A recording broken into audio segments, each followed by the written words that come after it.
வணக்கம். இது நியூஸ் ஃபர்ஸ்டின் மதிய நேர பிரதான செய்தி. உங்களோடு இணைந்து கொள்ளும் நான் டில்ஷாட் தேவதாசன். முதலில் தலைப்புச் செய்திகள். இலங்கையில் தடுத்து வைக்கப்பட்டிருந்த அனைத்து தமிழக மீனவர்களும் விடுதலை. கச்சத்தீவு புனித அந்தோனியார் ஆலய திருவிழாவில் இம்முறை 7000க்கும் அதிகமான அடியார்கள் கலந்து கொள்வார்கள். உக்ரைன் விவகாரம் தொடர்பாக தீர்வு காண்பது பற்றிய ஐநாவின் பாதுகாப்பு சபை கூட்டம் இன்று ஆரம்பம். இனி விரிவான செய்திகள். நீதிமன்றத்தை அவமதித்தமை தொடர்பில் நீதிமன்றத்திடமும் முன்னாள் மன்னார் நீதவான் ஜூட்சனிடமும் அமைச்சர் ரிஷாட் பதியுதீன் வருத்தம் தெரிவித்து மன்னிப்பு கோரியுள்ளார். அமைச்சருக்கு எதிராக தாக்கல் செய்யப்பட்டிருந்த நீதிமன்ற அவமதிப்பு மனு இன்று மேன்முறையீட்டு நீதிமன்ற நீதிபதி WBDS ஜெயதிலக முன்னிலையில் விசாரணைக்கு எடுத்துக் கொள்ளப்பட்டிருந்தது. நகர்த்தல் பத்திரம் மூலம் இந்த வழக்கை இன்று விசாரணைக்கு எடுத்துக் கொள்ளுமாறு அமைச்சர் ரிஷாட் பதியுதீன் கோரிக்கை விடுத்திருந்தார். அமைச்சரின் தொலைபேசியை அனுமதியின்றி வேறொருவர் பயன்படுத்தியிருந்ததுடன் அதன் மூலம் மன்னார் முன்னாள் நீதவான் ஜூட்சனுக்கு அழுத்தம் விடுவிக்கப்பட்டுள்ளதாகவும் நகர்த்தல் பத்திரத்தில் குறிப்பிடப்பட்டுள்ளது. நீதிமன்றம் மீது தாம் மிக்க மதிப்பு வைத்திருப்பதாகவும் இந்த சம்பவத்தின் காரணமாக மன்னார் முன்னாள் நீதவானுக்கு அல்லது ஏனைய நீதிபதிகளுக்கு ஏதேனும் மனவேதனை ஏற்பட்டிருப்பின் அதற்காக தாம் கவலையும் மன்னிப்பும் கோருவதாக அமைச்சர் அறிவித்துள்ளார். நீதிமன்றத்தின் முன்னிலையில் மன்னிப்பு கோரப்பட்டதை அடுத்து அமைச்சருக்கு எதிராக தாக்கல் செய்யப்பட்ட அந்த வழக்கை வாபஸ் பெறுவதற்கு சட்டத்தரணிகள் இணக்கம் தெரிவித்துள்ளனர்.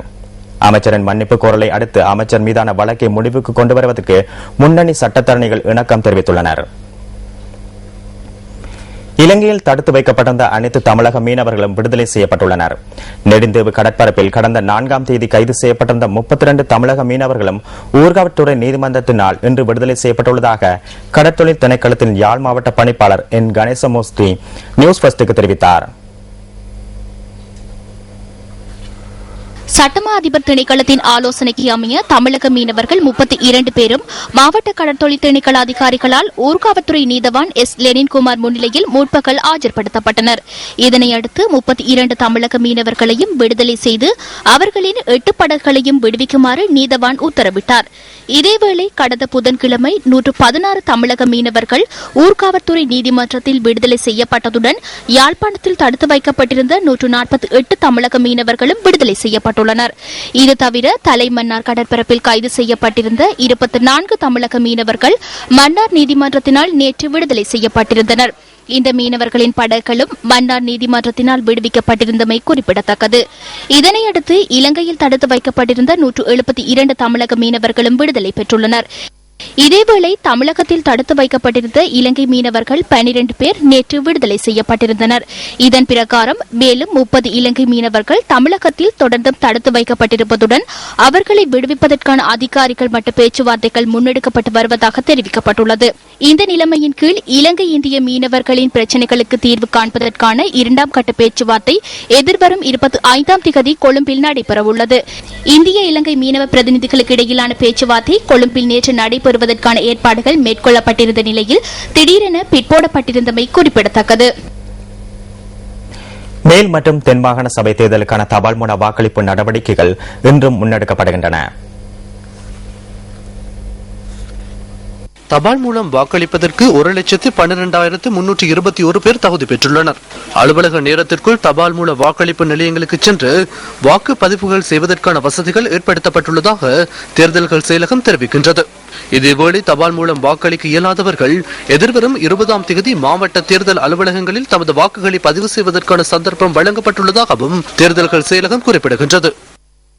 இதேவேளை மேல் மற்றும் தென்மாகாண சபை தேர்தலுடன் தொடர்புடைய 718 முறைப்பாடுகள் கிடைத்துள்ளதாக தேர்தல்கள் செயலகம் தெரிவிக்கின்றது. கொழும்பு மாவட்டத்தில் அதிகபட்சமாக 208 முறைப்பாடுகள் பதிவாகியுள்ளதாக செயலகத்தின் முறைப்பாட்டு பிரிவு சுட்டிக்காட்டுகின்றது.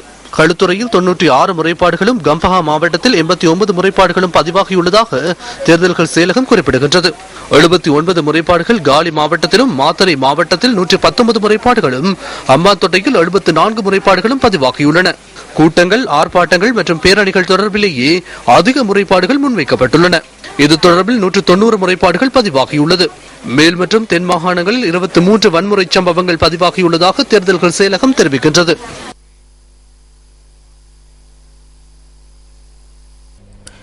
நுகேகொடை நீதவான் நீதிமன்ற வளாகத்தில் ஹஷீல் போதைப் பொருளுடன் கொழும்பு மெகசின் சிறைச்சாலையின் கட்டுப்பாட்டாளர் உள்ளிட்ட 3 கைது செய்யப்பட்டுள்ளனர். மிரிகான விசேட குற்றத்தடுப்பு பிரிவினரால் இவர்கள் கைது செய்யப்பட்டுள்ளதாக தெரிவிக்கப்படுகின்றது. நுகைகொடை நீதவான் நீதிமன்ற கட்டட தொகுதியில் இவ்வாறான சம்பவங்கள் இடம்பெறுவதாக கிடைத்த தகவலுக்கு அமைய சந்தேக நபர்கள் நேற்று மாலை கைது செய்யப்பட்டுள்ளனர். கைது செய்யப்பட்ட ஏனைய இருவரும் நீதிமன்ற வளாகத்திற்குள் வைத்து சிறைச்சாலை கட்டுப்பாட்டாளரிடம் சுமார் 8 கிராம் அசிஸ் போதைப் பொருளை வழங்கியுள்ளதாக போலீசார் கூறினர். இந்த சந்தர்ப்பத்திலேயே சந்தேக நபர்கள் கைது செய்யப்பட்டுள்ளனர். இதேவேளை சிறைச்சாலை கட்டுப்பாட்டாளர் சேவையிலிருந்து இடைநிறுத்தப்பட உள்ளதாக சிறைச்சாலைகள் ஆணையாளர் நாயகம் சந்திரரத்ன பல்லேகம தெரிவிக்கின்றார். நியூஸ் ஃபர்ஸ்டின் ஏற்பாட்டில் 9வது முறையாகவும் கட்டட நிர்மாண ஆலோசனை சேவை யாழ்ப்பாணத்தில் நடைபெறவுள்ளது. யாழ் மத்திய கல்லூரியில் எதிர்வரும் 22 மற்றும் 23ஆம் தேதிகளில் இந்த சேவைகள் முன்னெடுக்கப்பட உள்ளன. கட்டட நிர்மாண கலைஞர்கள், பொறியியலாளர்கள், நில அளவியலாளர்கள், சட்டத்தரணிகள், வாஸ்து சாஸ்திர நிபுணர்கள், நீர்க்குழாய் திருத்துனர்கள், மின்னியலாளர்கள் ஆகியோரது ஆலோசனைகளுடன் வங்கிக் கடன் தொடர்பாகவும் மாகாண அரசு சேவைகள் தொடர்பாகவும் இதன்போது இலவச ஆலோசனைகள் வழங்கப்பட உள்ளன. வீட்டு நிர்மாணத்தின் போது நிலவுகின்ற பிரச்சினைகளுக்கு துறை சார்ந்த நிபுணர்களின் ஆலோசனைகளை பெற்றுக் கொள்வதற்கான சிறந்த சந்தர்ப்பத்தை யாழ் மக்களுக்கு நியூஸ் ஃபர்ஸ்ட் ஏற்படுத்திக் கொடுத்துள்ளது.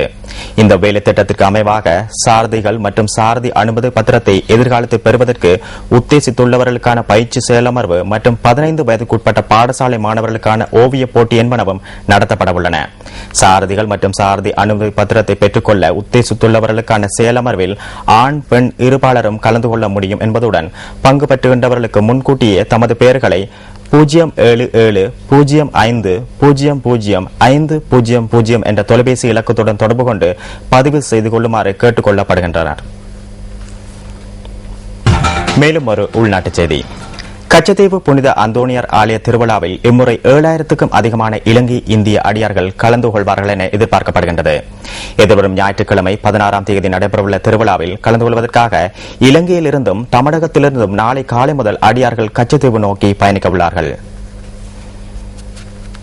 இதன் பொருட்டு நாளையும் நாளை மறுதினமான திருவிழா தினத்திலும் அடியார்களுக்கான பாதுகாப்பு ஏற்பாடுகள் கடற்படையினரால் முன்னெடுக்கப்படும் என கடற்படையின் ஊடக பேச்சாளர் கமாண்டர் கோசல வர்ணகுல சூரிய தெரிவித்தார். அத்துடன் கச்சத்தீவில் அடியார்கள் தற்காலிகமாக தங்கியிருப்பதற்கான கூடாரங்கள், காலை உணவு, குடிநீர், சுகாதார வசதிகள், மின்சாரம், படகுகளை நிறுத்தி வைப்பதற்கான தற்காலிக இறங்குதுறைகள் ஆகிய வசதிகள் செய்து கொடுக்கப்பட்டுள்ளதாகவும் கடற்படையின் ஊடக பேச்சாளர் குறிப்பிட்டார். இதேவேளை தமிழகத்திலிருந்து சுமார் 3500 அடியார்கள் 97 படகுகளில் நாளை காலை கச்சத்தீவை நோக்கி புறப்பட உள்ளதாக தமிழக விசைப்படகு நலன்புரி சங்கம் மற்றும் இந்திய இலங்கை மீனவ சங்க தலைவர் என் தேவதாசன் நியூஸ் ஃபர்ஸ்டிற்கு கூறினார். வருடா வருடம் இலங்கை மீனவர்களும் இலங்கையில் உள்ள பக்தர்களும் இந்திய மீனவர்களும் இந்தியாவில் உள்ள பக்தர்களும் கச்சத்தீவில் உள்ள அந்தோணியார் கோயில் திருவிழாவை அந்தோணியாரை வழிபடுவதற்காக வருஷந்தோறும் சென்று கொண்டிருக்கிறார்கள். இது இரு நாட்டு மக்களுடைய நல்லிணக்கத்துக்காக அரசாங்கத்தால் ஏற்படுத்தப்பட்ட ஒரு திருவிழா. இந்த திருவிழாவில் இந்தியாவிலிருந்து 97 விசைப்படகுகளில் 3497 நபர்கள் கச்சத்தீவு செல்கிறார்கள். இதற்குண்டான ஏற்பாடுகளை இந்திய அரசாங்கமும் தமிழக அரசாங்கமும் நல்ல முறையில் செய்து கொண்டிருக்கிறது. நாளை காலை 6 மணிக்கு முதல் படகு ராமேஸ்வரத்திலிருந்து கச்சத்தீவு நோக்கி பயணமாகும். ஏறக்குறைய 2 மணி நேரத்தில் கச்சத்தீவு சென்றடைவார்கள். அங்கே எங்களுக்கு உண்டான எல்லா ஏற்பாடுகளையும் இலங்கை அரசும் இலங்கை ராணுவமும் வருடம் நல்ல முறையில் செய்து வந்திருக்கிறார்கள். இந்த வருடம் அதுபோல் நல்ல முறையில் செய்து எங்களுக்கு தங்குவதற்கு இடமும் உணவுகளும் எங்களுக்கு படகிலிருந்து கரை இறக்குவதற்கு உண்டான வேலைகளையும் இலங்கை அரசு செய்திருக்கிறது. நாங்கள் அவர்களுக்கும் இந்திய அரசுக்கும் தமிழ்நாடு அரசுக்கும் நன்றி கூற கடமைப்பட்டுள்ளோம்.